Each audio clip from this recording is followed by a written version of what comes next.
So I am about to start the physical portion of the exam of Tina Jones. She presented for a pre-employment physical. She has no complaints today. She has a history of headaches and asthma and type 2 diabetes. The type 2 diabetes is being treated now. She has no complaints about that. She has no aches or pains. Her pain is 0. And we are going to start with the HEENT portion.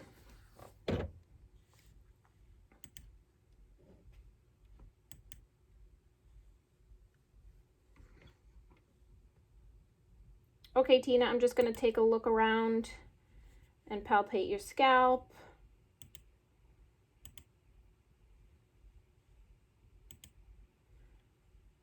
So Tina's scalp is no masses, no lesions. Her head is normocephalic and atraumatic. Her hair is evenly distributed throughout her head. We're going to palpate sinuses. Upper sinuses, no pain. Maxillary sinus, no pain. We're going to palpate her jaw. Oops. I'm going to have you open and close your mouth. We want to see if there's any clicking or pain and see if you can move it back and forth.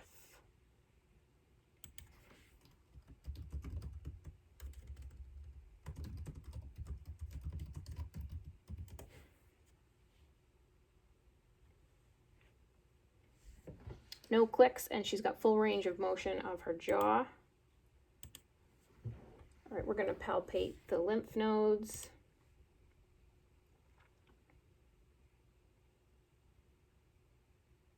The cervical lymph nodes.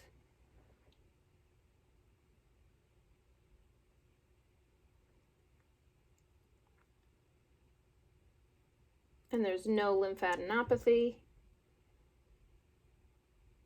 And then we're going to go supraclavicular lymph nodes, and there's no lymphadenopathy. Axillary lymph nodes, and there's no palpable nodes at all.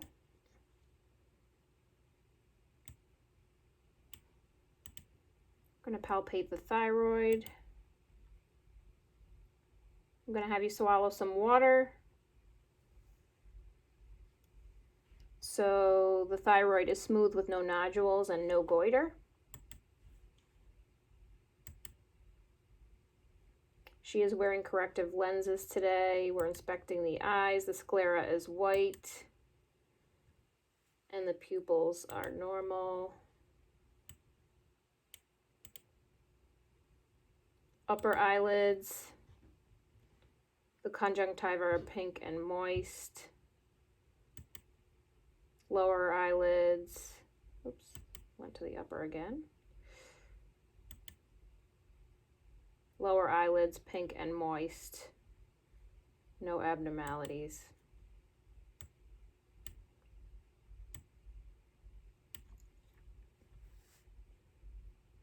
We are gonna use the pen light and turn it on.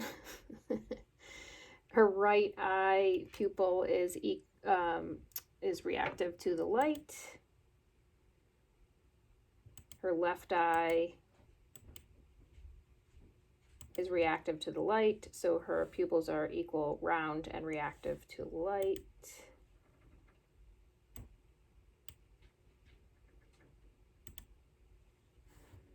We're going to examine the fundus with the ophthalmoscope.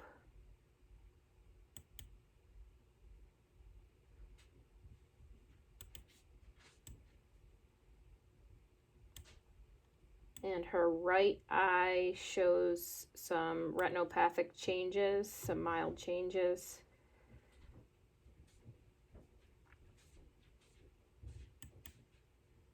Oh.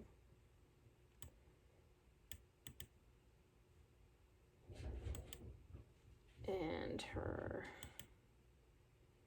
left eye fundus margins are sharp, and there's no hemorrhages in the left eye.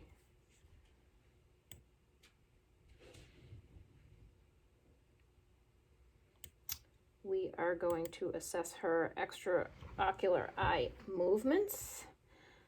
So follow my finger with just your eyes.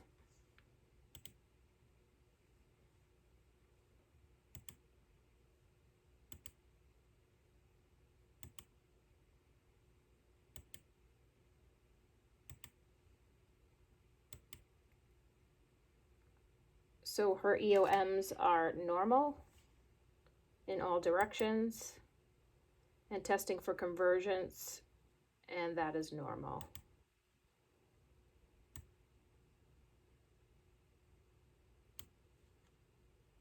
We are going to do peripheral vision test. Tell me when you can no longer see my fingers.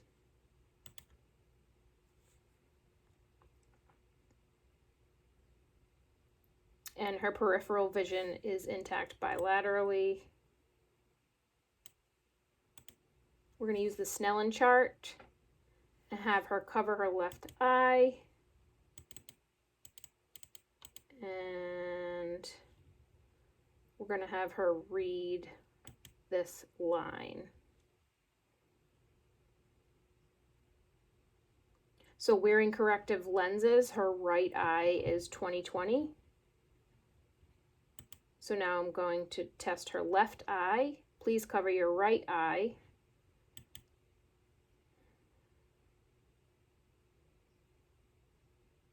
And her left eye is also 20/20 with corrective lenses.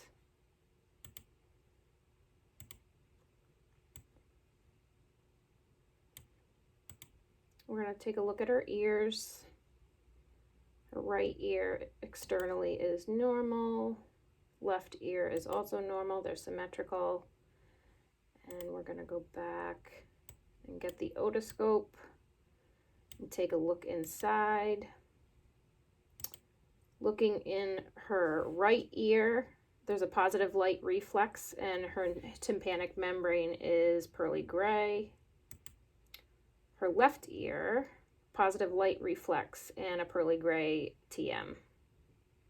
While we have the otoscope, we can look in her nasal turbinates, and her right nostril is pink and moist with the septum midline, and her left is pink and moist with the septum midline.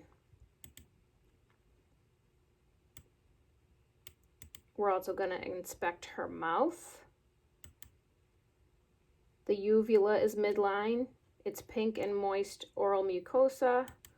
I'm going to pull up the tongue. No lesions, no masses, normal dentition. And now we're going to test the gag reflex. And that's intact. And for hearing, we're going to perform a whisper test. So covering the left ear, we're testing the right ear, and she is able to hear whispered words in the right ear. And now let's test her left ear and whispering 3 different words, W4 and R, and she's able to hear the whispered words. So her hearing is good. Okay. We're going to move down to the respiratory system. We're going to start with the anterior chest wall. It is normal. There's no lesions. The skin is normal. Her respirations are symmetrical. We're going to take a listen.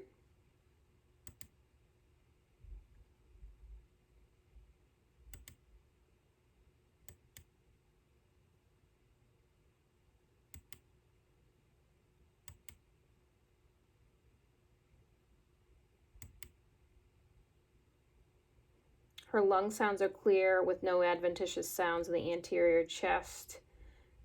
And we're going to test for bronchophony, which is looking for consolidation in the lungs. If you can hear the word 99 loud and clear, it could indicate that there is some consolidation, and that would need imaging.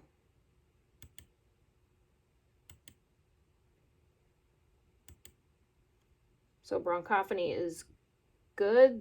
The word 99 is being repeated and it's muffled, which is normal.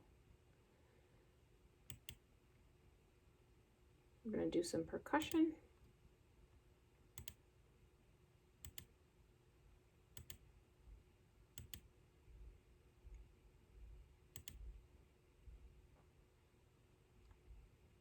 Anterior lung fields are resident.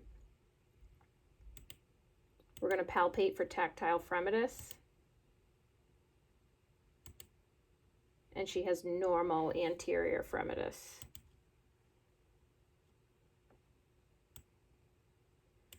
Now let's go to the posterior chest.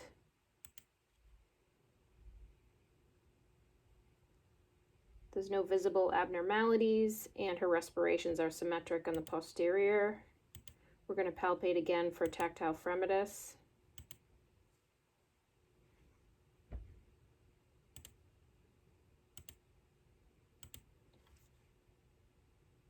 And normal fremitus in the posterior. We're going to palpate for symmetrical expansion, and it is symmetrical with respiration. We're going to auscultate her lung sounds.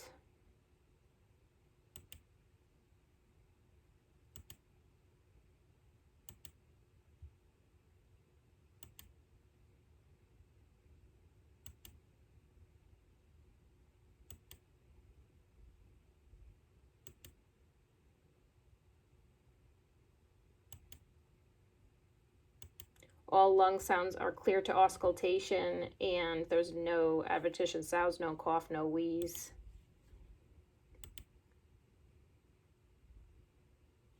And now we're going to use spirometry to test her pulmonary function. Blow into the spirometer.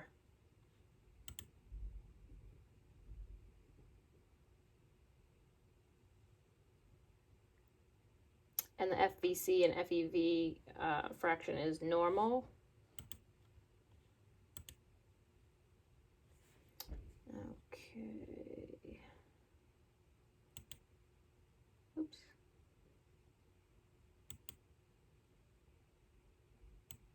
Now we're going to go to the cardiac exam. I'm going to check some pulses. The right brachial pulse is 2+.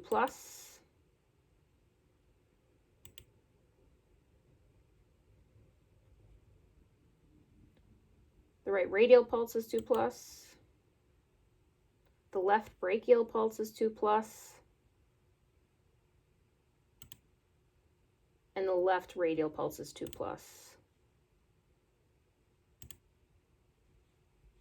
Palpating the lower pulses, the right femoral pulse is 2+.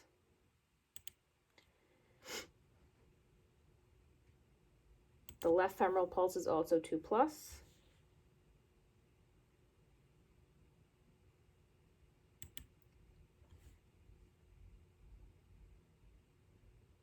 The popliteal pulse is 2+ on the right, and the popliteal on the left is 2+.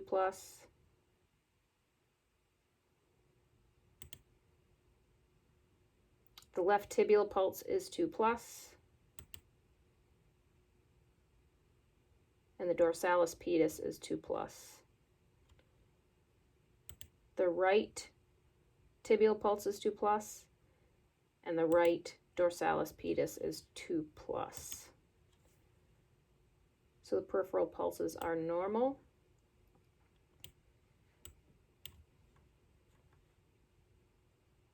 We're going to palpate the carotid arteries.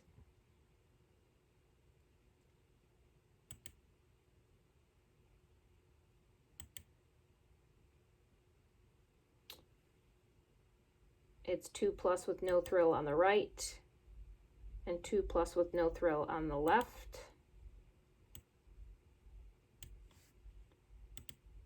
We're going to palpate the PMI.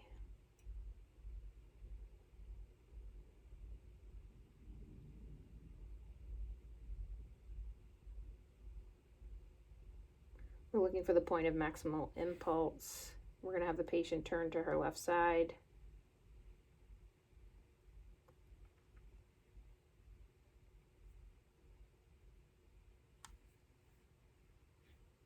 And the PMI is non-displaced and there's no heaves or lifts noted.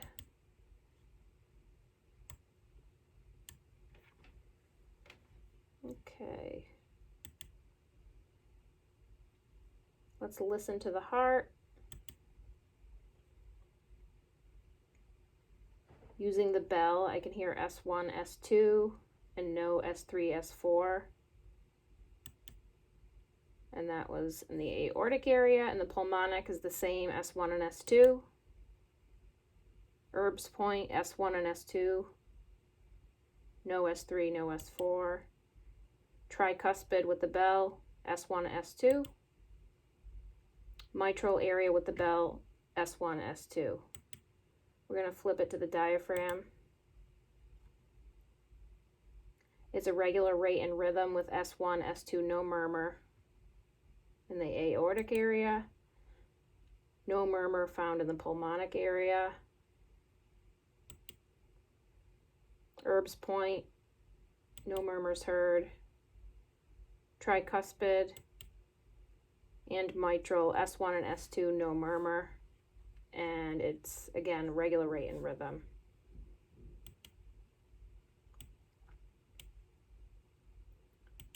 While we're here, we're going to auscultate the abdominal arteries. Abdominal aorta, no bruit. The renal artery on the right, no bruit. Left renal artery, no bruit. The iliac right side, no bruit. Left side iliac, no bruit. Right femoral, no bruit. Left femoral, no bruit. And now we're going to listen to the carotids.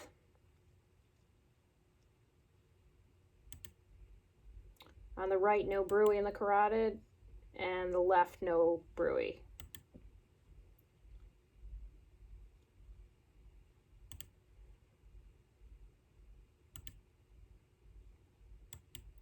We're going to look for edema, and there's no edema in either leg.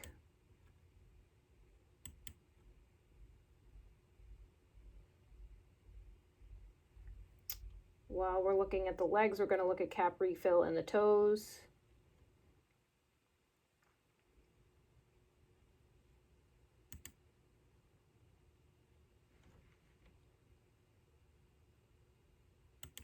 So cap refill in the toes is less than 3 seconds.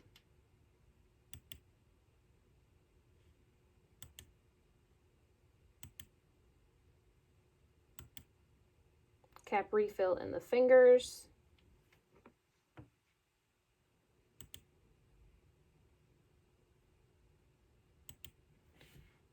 Cap refill is less than 3 seconds bilaterally in both hands.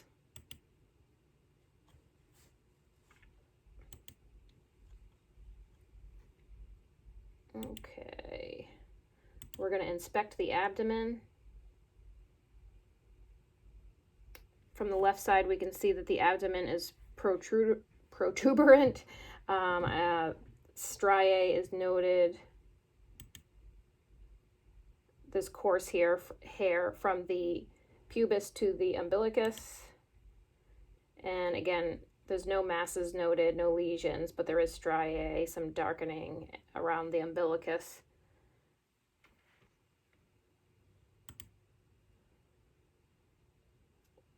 We're going to palpate the abdomen lightly, and we're looking for masses or tenderness. So we're going to palpate all 4 quadrants.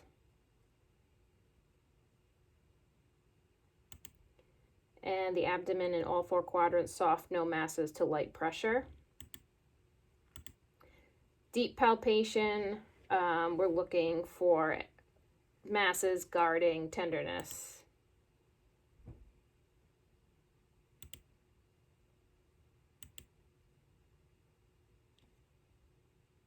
And all 4 quadrants with deep pressure, there's no masses, tenderness, or guarding noted. We're going to take a listen for the bowel sounds.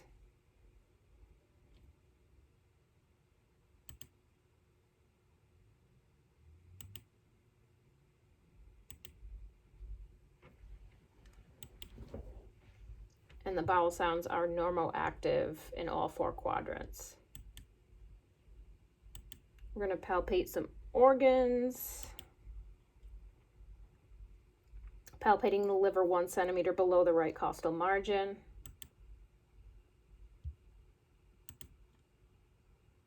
We're palpating the right kidney, which is not palpable. There's no masses noted. Spleen, not palpable on the left side. And the left kidney is not palpable and there's no masses noted. We're going to percuss for the liver span.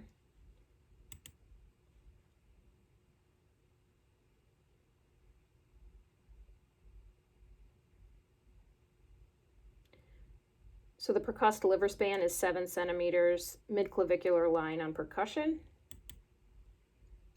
We're going to percuss the abdomen. We'll start with the 4 quadrants.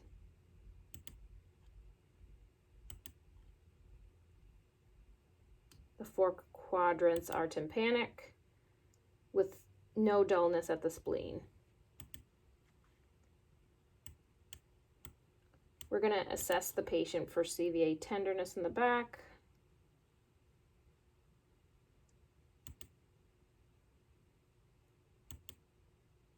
No tenderness noted bilaterally.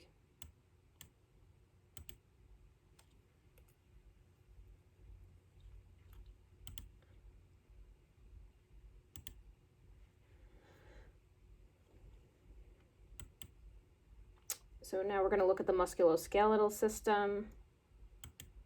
And so for the full body, the general musculoskeletal system, looking at the neck, no masses, no lesions, no edema. Oops.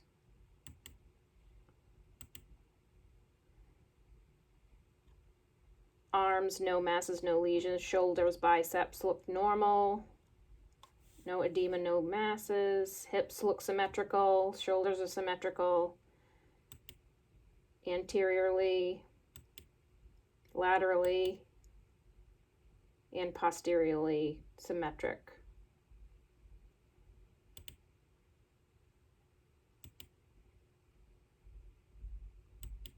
No masses in the lower extremities, no lesions, no edema. Ankles, knees, and feet symmetrically intact. We're going to look for strength. We're going to start with the upper extremities.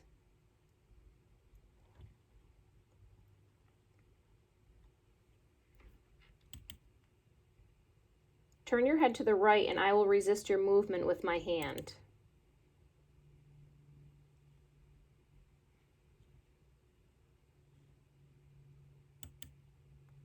Oops. Turn your head to the left and same, I'll resist your movement with my hand.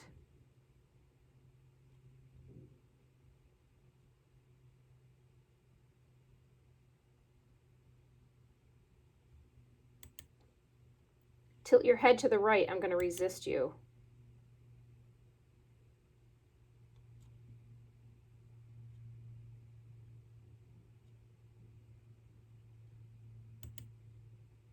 Tilt your head to the left, I'm going to resist your movement.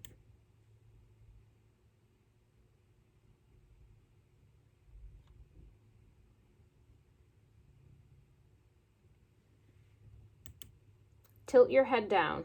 I want you to touch your chin to your chest as I push my hand against your forehead.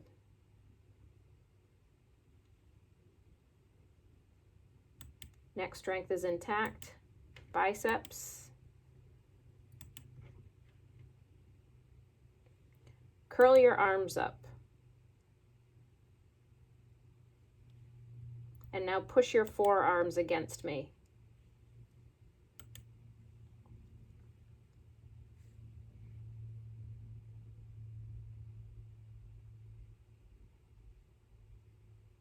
Elbow strength and biceps are 5 out of 5. Hands. Keep your forearms straight and tilt your wrists up to the ceiling. And with resistance, she can do that. Same thing, only tilt your wrist down to the floor.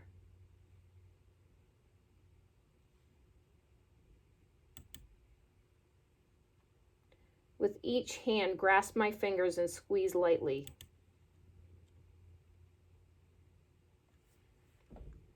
So hand strength is 5 out of 5 bilaterally. Let's look at your shoulders. I'm going to push down on your shoulders. Shrug your shoulders up against the resistance. And shoulder strength is 5 out of 5. We're going to look at your range of motion. Tilt your head back towards the ceiling for me.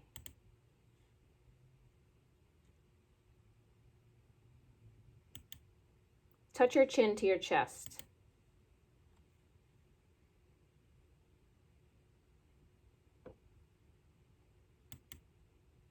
Now touch your shoulders with your ears.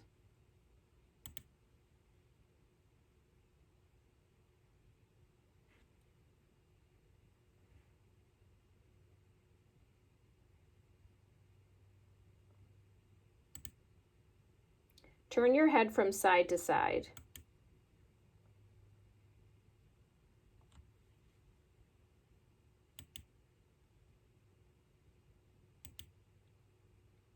Now we're going to look at the wrist range of motion.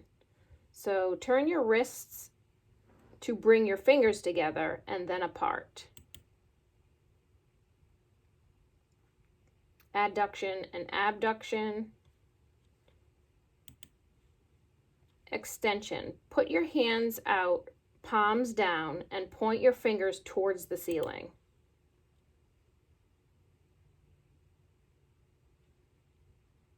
Excellent. And put your hands out, palms down, point your fingers to the floor. So she has full range of motion in her wrists bilaterally.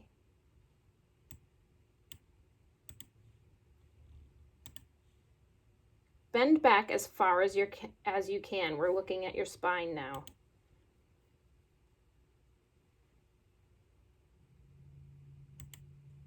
Bend over and touch your toes for me.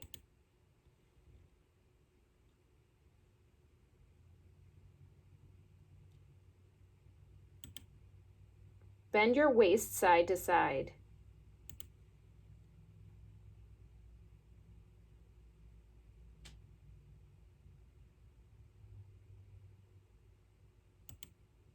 Twist your waist from side to side. She has full spinal range of motion. No pain noted. Raise your arms in front of your head and overhead. So that's flexion of the shoulders. Put your hands behind your back. Extension of the shoulders.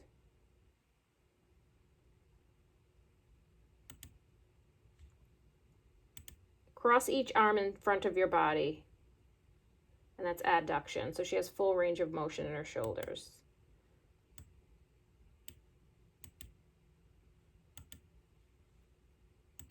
Bend and straighten your elbows.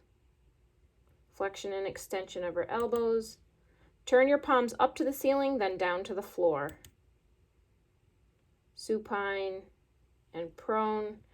Elbow range of motion is full. Let's go to the lower extremities. While I push on your shins, I want you to straighten your legs out all the way.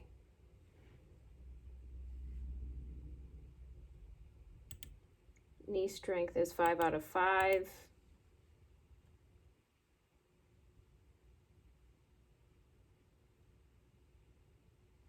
Point your toes like you're pushing a gas pedal. Then I will push back and I want you to keep your toes pointed. Ankle strength 5 out of 5. While I'm here, I'm going to look at your ankle range of motion. Rotate your left foot away from you so you can see the bottom outer edge of your foot. Then rotate it in so you can see the bottom of your foot. Repeat it with your right foot. Eversion and inversion.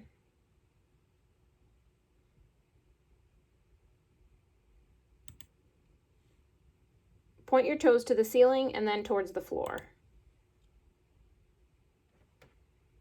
She has full range of motion bilaterally with no pain noted on her ankles.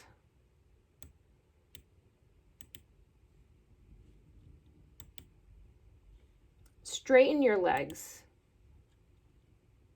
Looking at the range of motion in your knees. Extension, full range of motion with that. Raise each knee up to your chest. So she has full range of motion in both knees. We're going to look at your hips. Move each leg out to the side.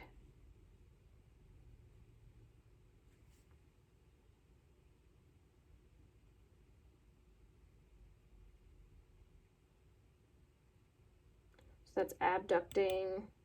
Move each leg under the opposite leg. That's adducting.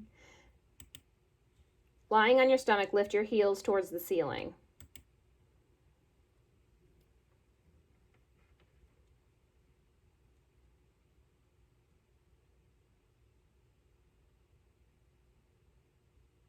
Extension and flexing. Lie on your back and lift your toes towards the ceiling. So she has full range of motion for her hips bilaterally, no pain. Let's look at your hip strength.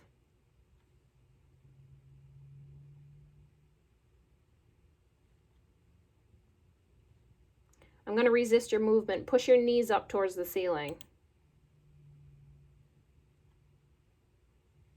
And hip strength is 5 out of 5.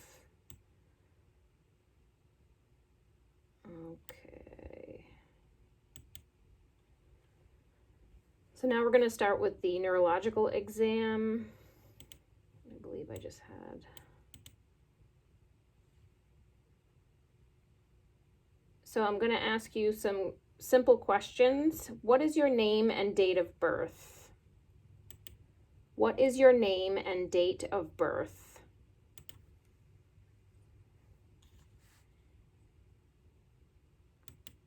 What building are you in now?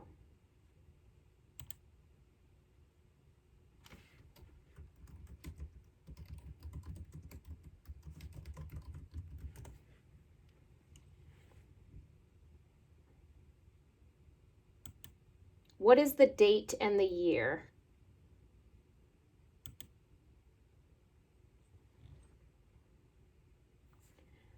So when we're assessing orientation, we're looking to see for any memory loss, confusion, and she is alert and oriented to person, place, and time, as expected.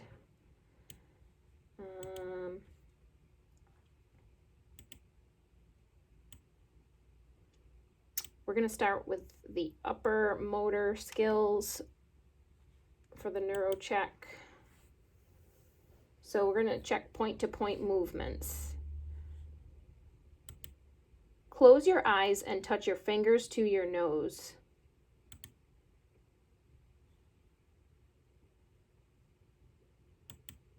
So that was good.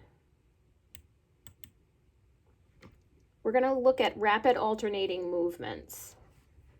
So with this, if the patient seems to be slow or uncoordinated with this, it could indicate cerebellar disease. And basically, I'm just going to ask her to flip her hands back and forth. Place your hands on your knees and turn them over.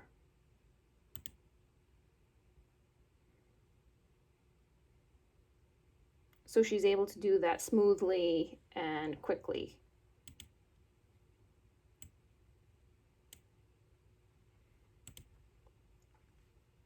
So now we're going to look at position sense of her hands. If she's not able to determine what position I put her fingers in, it could indicate a nervous system disorder like MS or brainstem or spinal cord injury. Close your eyes and tell me if your fingers move up or down.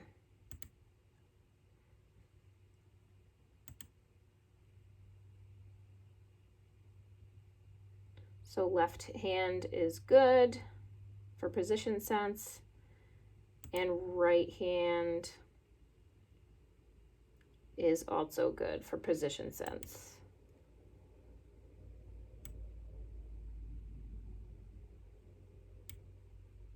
We're going to look at graphesthesia.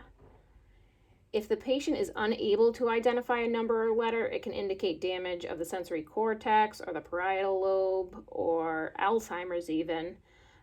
So being her age and mental clarity, we expect her to be able to identify. Close your eyes and tell me what I trace on your palm.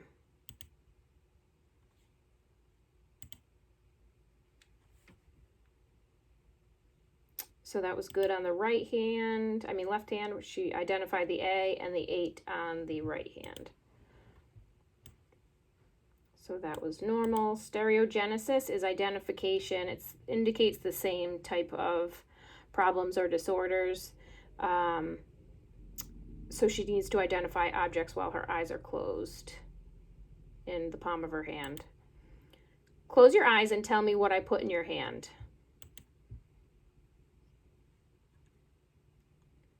Left hand. Key. Paperclip.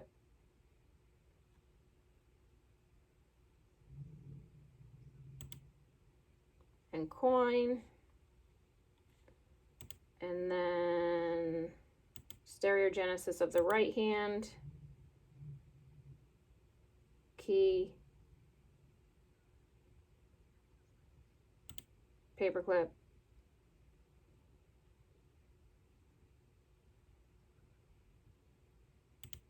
Coin. So stereogenesis is good bilaterally.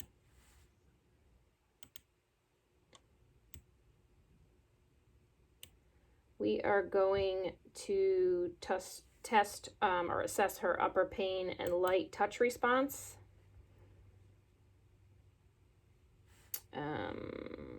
Close your eyes and tell me if the touch is sharp, dull, or soft. So using dull, she's able to identify that in the right arm proximal and the left arm distal. Using soft, right arm distal, left arm proximal. She was able to identify soft. And we'll do sharp at the chest, and she was able to identify sharp. We are going to check the deep tendon reflexes in her upper extremities.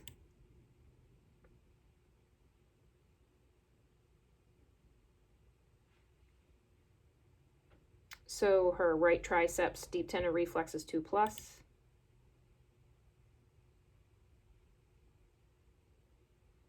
Bicep 2+.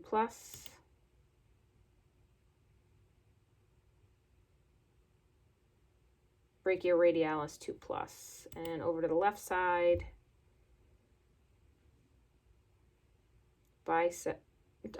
triceps 2 plus. Biceps are 2 plus. You can see the little jump, and that is 2 plus, and that's normal. Let's go to the lower neuro check. So we can do the motor skills. So we're going to do point-to-point movements like we did the finger to nose, but we're going to do the lower extremities. So we're going to ask Tina to run her right foot down, and we're looking for a smooth, swift motion, putting the foot down the shin. Run your right foot down your shin.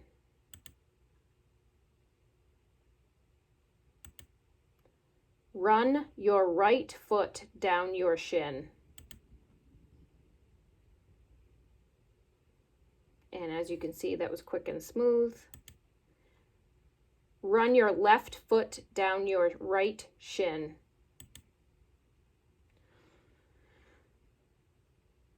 Oh, it says chin.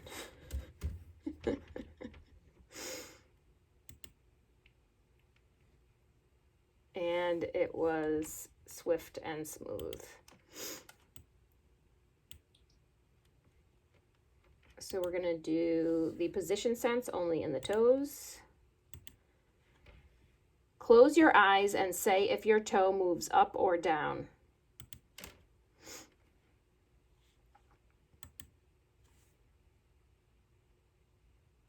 Left foot position sense is good. And right foot position sense is good.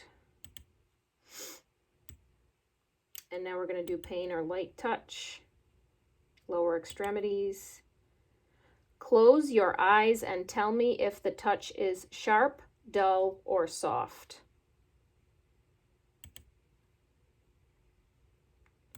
So we'll do dull in the right leg proximal and the left leg proximal.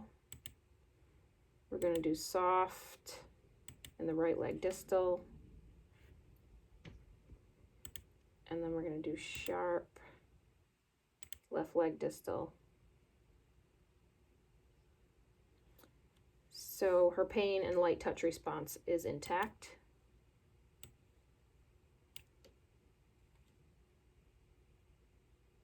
We are going to do a monofilament test. So she has type 2 diabetes. It's under better control now, but it wasn't. So we're going to use a 10-gram monofilament and see if she has a response to the sensation from this. Close your eyes and tell me when you feel the touch.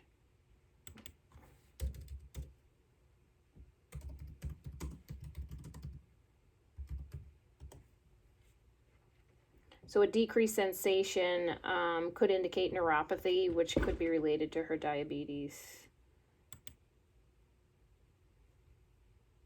So she doesn't feel that. And she does not feel that. Oh, she did, but it was delayed.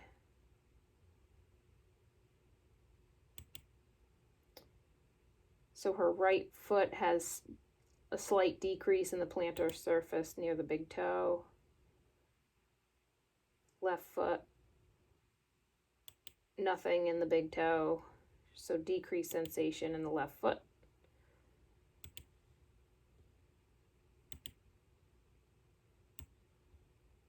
And deep tendon reflexes.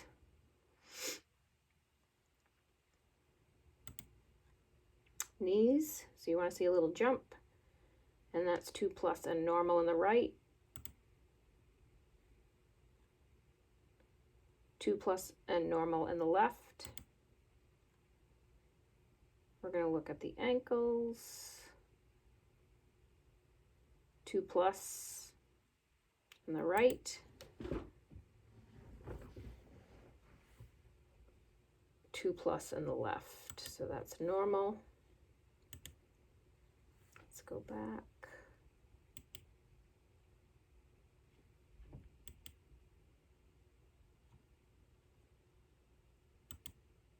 So we're going to look at her toenails since we're down. We're assessing skin and the general condition of her skin, hair, and nails. Her toenails have no ridges, no clubbing. Her fingernails have no ridges, no clubbing. They look normal. Her skin is overall dry appearing. She has the acanthosis nigricans around her neck, which she thinks is resolving since her polycystic ovary syndrome is being treated now with birth control. It's definitely still there. She continues to have pustules of acne kind of scattered throughout her face. Her hair is distributed normally on her scalp. Eyelashes and eyebrows bilaterally normal distribution of hair. She does have excessive hair over her top lip. In general, there's nothing treatable right now. There's no masses or lesions on her torso, arms, legs, or feet. So today she presents with no pain and no complaints, and she is cleared to work her new job as an accountant.